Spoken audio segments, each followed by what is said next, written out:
people coming. You would ruin the silent intro part. Hello and welcome to another exciting episode of Token Podcast. I'm your host and sometimes referee, the friendly neighborhood Zach Stat Pearson. And today I'm joined by he who is the king of the cold, he who shovels all that is white, but not the powdery stuff that goes in your nose. A one king of House Alaska. Hey everyone, how's it going? And of course, the real reason you're here. The man whose chill vibes know no equal. The world could quake and his boots would not even tremble. The lo-fi, hi-fi guy himself. Producer extraordinaire, Cole G. Yo, what's good, everyone? What's good? All right, Cole G, why don't you tell us a little bit about yourself? Well, yeah, man. First off, thanks for having me. No Thanks problem. For, It's been, having me on the show. 2-3 years? We yeah, needed man, to hook up anyway. Since definitely haven't seen you since I moved out. 2018? Yeah, 2018. Since Oof. I moved out that crib. Yeah. But yeah, man. My name's Cole G. Producer, DJ. I do like a lot of other random music stuff. But yeah, from Detroit, Michigan area. Moved out here to Chicago right after school around 2017. Just had like the very corporate ass job and was just doing that, but always had a passion for music, and just really just during COVID, man, everything just started changing, kind of just clicking for me for more with Ain't the that the music. truth? So yeah, happy to be here, happy to be where I'm at, and yeah, happy to be, like I said, on your show and good seeing you, man. Hey, and I'm happy to have you in my city. We could use more chill people like you. And if you ever think about going home, just eat the pizza and you'll forget. That being said, is there any place they can find you turning tables in particular? Yeah, man. So actually, you can always catch me at a place in Logan Square called Navigator Tap Room. I am there on Sundays DJing, and just every second Sunday. So yeah, pull up on me. I just play super chill shit. You know, it's just neo soul, R&B instrumentals, and yeah, you can get pretty drunk there too. They have some good drinks. So And for those it's actually like a pour your own beer place, so it's not like a typical bar. You legit like you like fill up your own beer and like cocktail drinks they have there, which is dope. And for those of you watching our video version of this podcast episode, you can also see on screen that, why does that always happen? Every time I start typing Cole, it'll put in J. Cole. Yeah, I mean, I'm kind of used to it by now. Yeah, I mean, there are worse people to be compared to. Right, facts. It's not an Epstein. Right. Oh, wait, you can't say that word on YouTube. Ooh, I'm in trouble. So, yeah, this is how you can pull him up. I don't know why I didn't hit that button earlier. It's all good. Yeah, because I got like, where are the songs I saved of yours that I was into? Man, my saved songs? Oh, it's probably because I did it on my phone. Okay. Well, as you can see from the screen, he's got some songs up here. He mostly, what are your genre specialties, you said? Yeah, it's like lo-fi instrumentals. I wouldn't even say it's lo-fi. It's not like the traditional lo-fi because I sample a lot of like old R&B tracks. So you were more of a hybrid artist. Yeah, kind of more of a hybrid instrumental, but it's not like your basic lo-fi that your study beats that you kind of hear nowadays a lot. Yeah. All right. Well, with that being said, let's get into the question. So first and foremost, I just want to know, what inspired you to make your own music? Yeah, man, I could probably talk about that for a lot, but it's a lot of different reasons. I probably have like mainly like 3 reasons though. I mean, the first one, obvious, you know, growing up black, always playing music in the background, you know, any family function. Real talk. It's Like, just I know it's like the most clichéest stereotype to ever stereotype a stereotype, but you didn't necessarily have access to a musical instrument, or if you did, like a lot of the greats of the past, and I'm including even Chuck Berry himself, you didn't necessarily have a teacher. You just kept playing until you stopped sounding like shit. Yeah. So, but just like, yeah, playing growing up family, and they're always playing like old R&B tracks, just like cleaning the house and just like little stuff like that. Just always kind of brings me back to my childhood with music. And then another big thing, and I think I even talked to you before, it's definitely video games. Love Final Fantasy when I was a kid, like young. I have a brother, he's 8 years older than me. And so when Final Fantasy 7 came out, I had to be like 3 years old or something like that. And I would just watch him play for hours. Like I I don't know how I just watched this man play a game and had no idea what was going on. And now it's a profession. And now it's a profession. But going back to that, I just felt the music was always so calming, and like I just remember like feeling like in a whole new world just watching him play that game, and the music had a lot to do with why I just sat up and watched him play that game all the damn time. I mean, for an introductory into like music and video games, I mean, Final Fantasy VII, just the music in that entire game just sets every ambiance in every place you go. Like exactly, like it really sets the mood in anywhere you go, and like that is an awesome game to like initially get into, like listening to music and seeing how that works, because it's beautiful. Now, for those of you who didn't know, a lot of the epicness that is the music of Square Enix back during the Square Soft days, and also to some degree a little bit after that, the main man who was in there as a full timer before he went freelance is a guy by the name of Nobuo Uematsu. Yes, literally, he's been considered that outside of gaming too. Yes. If you've played a video game between, we'll just say 89 to maybe 2015. If you heard anything he did, you would wonder how long until it ends up in an orchestral arrangement. And his shit goes on tours. Yep. And a small fact, which is on screen right now, a lot of people don't realize he did. The theme song for Super Smash Bros. 3 or Brawl, he did it. But for you Final Fantasy heads out there, he pretty much did 90% of the Final Fantasy VII soundtrack. And if you go back in time, he's done more than 50% of Final Fantasy, Chrono Trigger, and I believe some Legend of Mana soundtracks. You can also find him on Spotify under his name, Nobuo Uematsu, too. It should even link you to tracks that don't actually go to an album that he made, but album that's sampled or is an arrangement version of his own stuff. There are literally people who have made careers off of literally making their own versions of this man's music. That's how you know you got power. Let me just say that. Facts, big facts. And every time he comes to Chicago, I've seen him like 5 times. I'm still blown away about how humble he is. I didn't know he toured like that. Well, it's a more like a tour / sometimes spectator situation. Okay. So sometimes when he's doing arrangements or he's not necessarily leading it, he'll just be at the show. Oh. Like he's definitely hit me up. Yeah, Anime Central has had him come through 3 times. I literally just saw him standing in the lobby, and no one seemed to have known it was him. Yeah. Like no one recognized him but me. I was like, it's fucking Uematsu. Right. It's like, what's Uematsu? Is that like seafood? It's like, it's a person. Y'all that's trying to eat him and shit? That actually happened. That was the actual conversation. No hyperbole. So, also Final Fantasy Distant Worlds Tour. Illinois, or rather Chicago, is one of their permanent stops for every single year that they've done it, and they're in like year 10.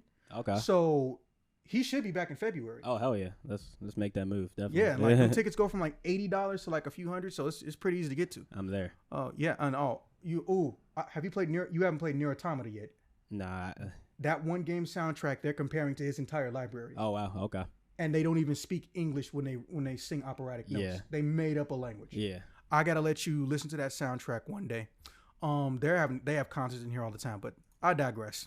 All right, and what's the final inspiration? Yeah, so I mean, still going back to Final Fantasy 2, I was just gonna say like even like the ones I played when I got older was even more inspiration. Like Final Fantasy 10 was probably like that was when I felt like my game essentially, because 7 and like all the ones between that was more my brother, and so like 10 hit, and that's when I kind of got of age, and that's when like stuff I was like I want to make some cool shit like this, like good story, you know, kind of like a little romance to it too, and kind of like setting the scene. And so, yeah, that was Final Fantasy X soundtrack was game changer right there. Well, if there's 2 things that can take you on an emotional, psychological journey that's legal, it's movies and music. Yep. But I mean, I'll take you on a psychological journey, Zach, real quickly. We'll bring in Final Fantasy 13 again. Oh, 13 soundtrack is crazy too. I've actually sampled 13 soundtrack. Shoot, that's the only good thing about it. That actually might be the best soundtrack now that I think about it. It might be 13. But I've never heard anyone say that, but okay. It's a hot take. It's a hot take. No, I agree. Between 10 and 13 though. I know. It's still fucking. It's not a hot take to say that soundtrack's better than the fucking game. Oh no, that's not a hot take. Yeah, that's just facts. Yeah, and then just the last inspiration, I gotta give a shout out to Samurai Champloo. Crazy. Just Nujabes, may he rest in peace. Yes, rest in peace, Nujabes. And another thing, just when I was a kid, just the calming vibes of that show. watching the fight scenes and how it went with the music, and it wasn't even like aggressive music; it was just smooth as hell. And I love that animation style, and just it's weird how anime and like chill beats just go so hand in hand together, and just like gives you that comfort. And I just always love that. Yeah. Weird fact. He ended up making more songs than were used in the show.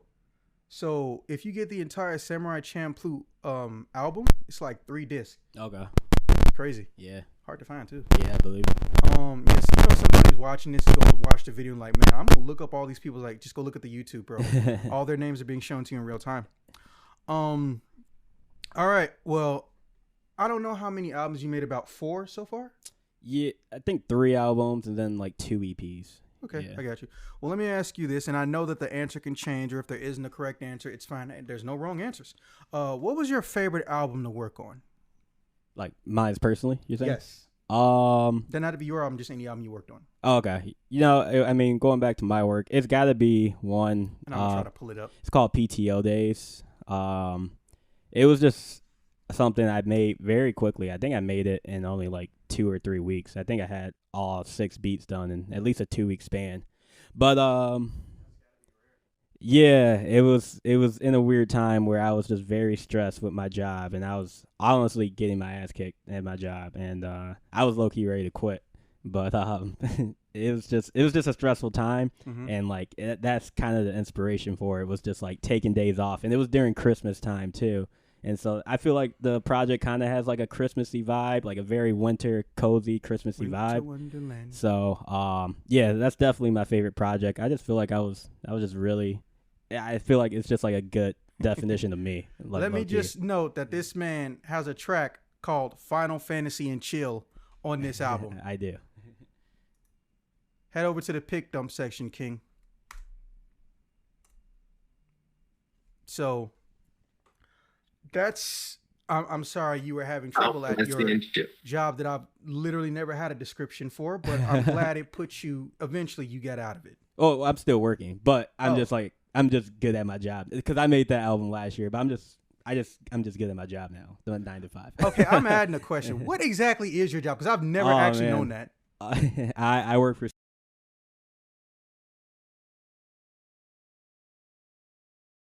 pretty much to do that, you get like a $40 copay when you get prescription. Yeah. I like handle all that stuff in the background, like making sure you're administration. Okay. Yeah, like healthcare. So I work with like all the HR departments, setting up their benefits for all their employees and different companies like that. So yeah, that is my exciting 9 to 5. That is. Hey, look. Some people live to work. Some people work to live.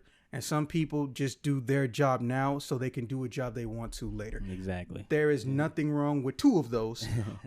So, hey, as long as it can keep you afloat in this pandemic, I'm not going to be mad at you. You're not doing anything illegal, so you'll get nothing but support from me. I know it sucks, but I think we all been there at some point. A shit job that could lead to something better, or you were doing a shit job and trying to figure out how to fund something better. Yeah.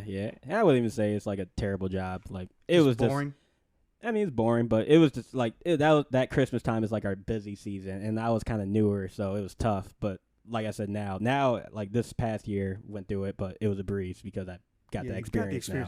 Yeah. So it's right now it's cool. I kind of like the balance. I actually kind of like the balance of working and then doing music. It's like it is the best feeling in the world, because when I have a part-time job and I can work on the game design stuff and the podcast stuff and just write humor, because I don't do stand-up anymore, not because I suck. But cooties everywhere. You don't know what could fucking happen. Yeah, facts. I had to get that shit off my chest. Right. I felt like there was a literal pressure, like right after Thanksgiving type of pressure, that I just couldn't get out of my heart until I found a way to release it. And I found a positive way to release it. And luckily I've been able to have my friends also have an interest in it, which that's the best part for me. It's not that I'm relieving my stress. It's that I'm relieving my stress and having fun with people I fucking like or I grew to like. Right. Like, you don't know it, but most of these people in here, they were either in the military with me on this whole entire user list. They were either in the military with me, and if they weren't in the military with me, they were people that I've been gaming with or family members for years. This is one of the only years, this year and last year is one of the only years where I've gotten people who I don't actually have a personal rapport with, but they're still cool people. And I hope to see more of them and have them come on more. Like this one right here, She got 1 million followers on her fucking YouTube channel. Oh damn! I went to high school with her. Oh hell yeah! Yeah, but this is only her first year being in this whole group. Mm-hmm. But I digress. Moving on. I know this is a bit of a tough question, or some people give ambiguous answers, and a lot of people don't like it. But I'm not going to judge you. How would you describe your style of music in layman's terms? I mean, I hate just using the word chill all the time, but I know because technically it's not a genre. Yeah, yet. Right. Yet, but I try to like, you know, nostalgia has always been like a big thing to me. So I try to make things like super nostalgic and like kind of like heavy and like, I don't know. It's weird. It's old school. It's kind of old school, kind of like gritty a little bit. Like some of my stuff doesn't have like the best quality, I know, but I kind of like that sound, that like kind of rough sound, that old school sound types. It can a little bit. Yeah, outdated material can have its own aesthetic. Right. Yeah, exactly. How many songs do we know have a singer or something from the 60s or 70s in the background, but Yeah. with squeaky pitch, which we was talking about not too long ago? Yep. Kanye made that shit famous, but technically those songs would be like 30 or 40 years old. Yep. So, you know, ain't nothing wrong with recycling as long as you can remix. Yep. So I mean, it's kind of that. Yeah, that's kind of how I describe the aesthetic. I can't talk of my sound, but yeah, you kind of nailed it right on the head there. Okay, cool. All right, well, we're not composers ourselves, but this is just a general thing. Let me ask you, what advice to new composers looking to try and do things for a living would you give? Just know it's gonna take a long ass time. So I actually picked up my first like beat machine when I was in college, like, and I got it like in my dorm. And I remember I was getting so hype. I was like, oh, I'm going to be this cool ass kid in the dorm making beats for people and going to class and shit. And like, I did not touch that thing both semesters really. It was, yeah, it took a while. And plus like getting to learn the software and stuff, and like, it's not going to happen overnight. Things just don't click like that. I'm so glad you said that, because that doesn't even apply just to music, but well, I'm in a unique situation because almost every job I had that's actually been high paying has involved being on a computer or having some type of software programs. You're not going to get it day one. Facts. You're not supposed to get it day one. Facts. You're supposed to fucking ambitiously grind and not give up. Even if you don't make the perfect shit, no one starts off that way. You literally have to crawl before you can walk. But everybody want to look fly and fly without even having taken their first step. Mm-hmm. I fucking hate it. Yep, and it's kind of funny too, because I literally remember like it's my very first post on Instagram. I was like, I'm about to get good at this shit, and then like I didn't do shit that whole semester. I remember but it's funny now to look back on. You know, that had to be like the memories. That was like 2014, I think, or 2013, whatever. And you know, obviously, 7 years later, now I can confidently say I'm using it. So. Which is a good feeling. So it took a while, you know, for me to get back into producing, but it's always just been, you know, in my head. In college, it was more just like let me just try to make a beat or some shit. But obviously, 2020 kind of. You found a lot of free time. Yeah, found a lot more free time, and actually took the time to watch like YouTube tutorials and, as you stated, like study the software and actually see how other people are using it. I was trying to do everything alone before. Biggest mistake with music. Yep. Because not even just because it's hard, it's because there's so many new terms that are going to hit you in the face you don't even know how to respond to. Mm-hmm. Facts. So once I started like reaching out to people, looking at finding like certain producers who have YouTube tutorials who I really like, and I come from YouTube University, man. It's a real thing. Okay, well, this next question, I apologize if it comes off as a little personal. It is not intended, but I'm going to just ask you personally, do you value gaining notoriety, or you prefer to simply just create good music that you yourself enjoy? I mean, it's a little bit of both.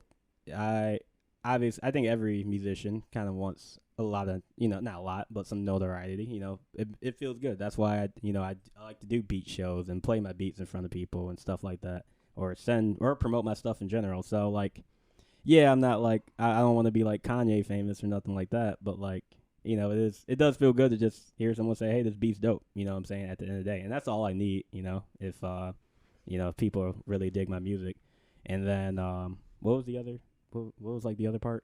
Do you prefer to get like fame and attention, aka notoriety, or you just prefer to simply create good music that you yourself enjoy? Oh yeah, and then so that's true as well because obviously I'm having fun with it at the end of the day, and if I make it, I'm probably listening to it, enjoying it. So I can't say that for all my stuff because some stuff I look back on, I'm like, that was kind of shitty. But whatever. I mean, well, hey, you can literally go and remix it or redo it. Yeah. But I mean, I think that just happens with any artist because you work on it so much. Imagine hearing the same loop 100 times. Of course, you're gonna pick out the nitty gritty and like the errors and what you could have done better. So I think that's just how it is for any producer once they make something. Reminds me of two famous artistic sayings.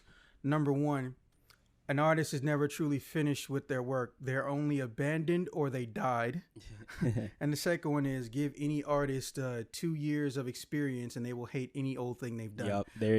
That's very accurate. And I really hate when they get that way. Yeah. Because here's something that now it's not a you thing, but this is like, well, you haven't seen it yet, but in my social media, I know a lot of genuinely creative people. Mm-hmm. I'm talking 3D engineers, composers, print people who make costumes all the fucking time, singers, dancers, actual musicians. And if I tell them something is nice, oh, it's just garbage. Like, no, this is good. Oh, well, you just saying that for my friend. They find ways to turn the positive statement into self shit talking. Right.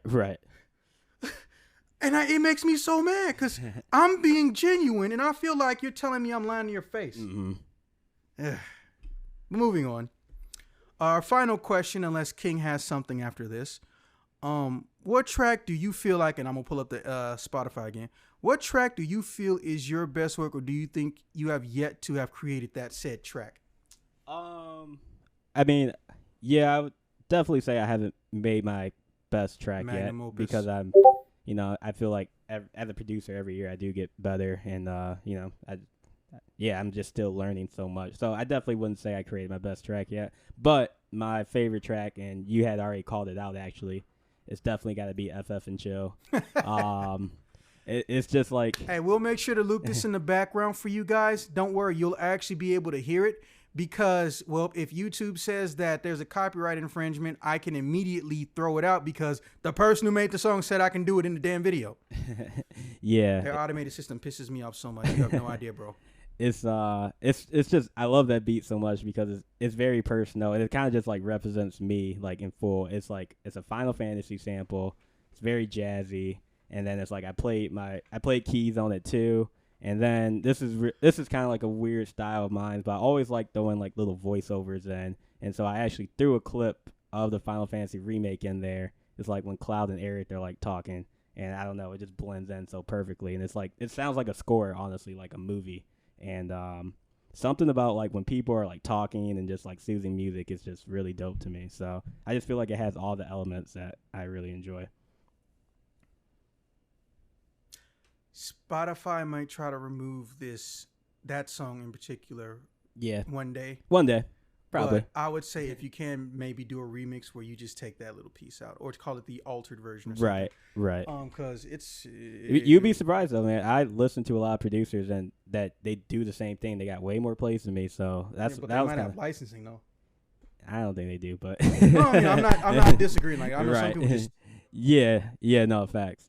I don't know. Hey, you just completely like cut out there for like the last couple seconds. Okay, well, it was nothing big. I was just asking him a question about what he would like to say to anybody who's listening to him currently, or anybody who might come in and listen. What do people normally say for this question?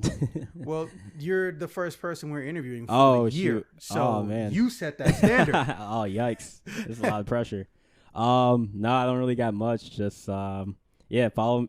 Check out my social media. Check out my music. It's like I said, it's just super chill. And if you're in Chicago area, pull up on me. Like I said, he's very approachable. I'm very approachable, man. Man, I DJ too, and I DJ a lot of little small bars here in Chicago. And so, and I post all my events on social media. And normally I'm just like playing music and chopping it up with friends, and that's really all I do, man. So, come through, have a drink, and vibe out a little bit. Perfect picture to end on. Oh, yep. That's the OG picture. Did not do shit that night. October 11th, 2013. Did not do anything. Literally just plugged it in. Well, once again, he is Cozy Cole G on Instagram, as you can see from the top in this video. And you can find him on Spotify under Cole Space G. And Apple Music and Tidal and everything else. Pretty much.